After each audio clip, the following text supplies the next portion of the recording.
مولاي صل وسلم دائما أبدا على حبيبك خير الخلق كلهم مولاي صل وسلم دائما أبدا على حبيبك. Bolehkah kita ziarah ke makam para wali untuk mendapatkan barokah?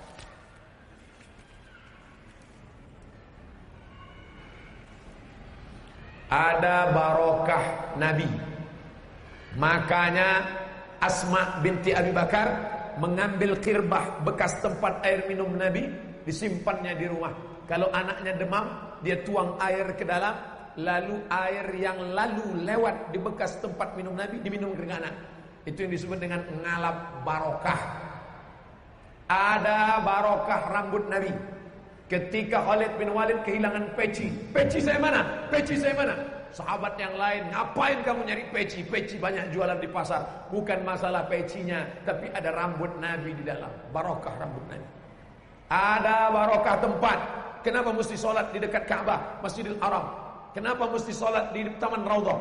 Barokah tempat ada, barokah orang ada. Nah, wali-wali Allah itu apakah ada keberkahan? Ya. Di antaranya Syekh Abdul Qadir Al-Jilani.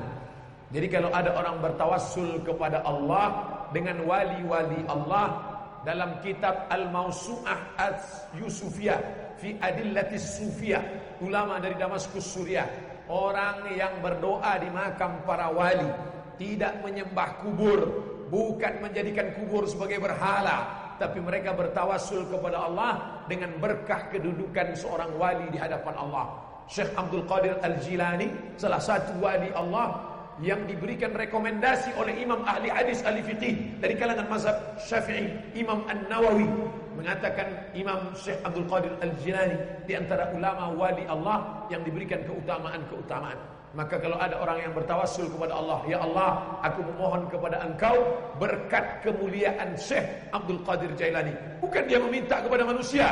Tidak ada orang minta, hai Syekh Abdul Qadir Jailani, tolonglah permudah jodoh saya. Gak ada. Bukan minta sama dia, minta kepada Allah berkat kemuliaan, barokah kemuliaan. Ada barokah Al-Quran, ada barokah orang soleh, ada barokah Nabi, ada barokah tempat. Dan kita selalu meminta barokah. Kalau makan, yang diminta barokahnya, Allahumma barik lana fima razaqtana wa qina azabannar. Orang menikah, yang didoakan barokahnya, barakallahu lakuma wa baraka alaikuma wa jama'a bainakuma fi khair. Anak akikah, yang didoakan barokahnya, barakallahu laka fil mawhub wa syakartal wahib wa ruzikta birruh wa balagha ashuddahu. Makanya doa kita, Allahumma inna nas'aluka salamatan fid din wa afiyatan fil jasad wa ziyadatan fil ilmi. Tapi ketika minta rezeki, wa barakatan fil rizqi, minta barakah. Jadi dalam istilah ngalap barokah, maka diajarkan. Apa kitab yang paling lengkap tentang ini Pak Ustaz? Ditulis oleh Syekh Abdullah bin Siddiq Al-Ghumari tentang berziarah ke makam para wali dan orang-orang soleh. Bukan meminta kepada mereka, meminta kepada Allah dengan kedudukan mereka. Mudah-mudahan kita selalu mendapatkan berkah insyaAllah.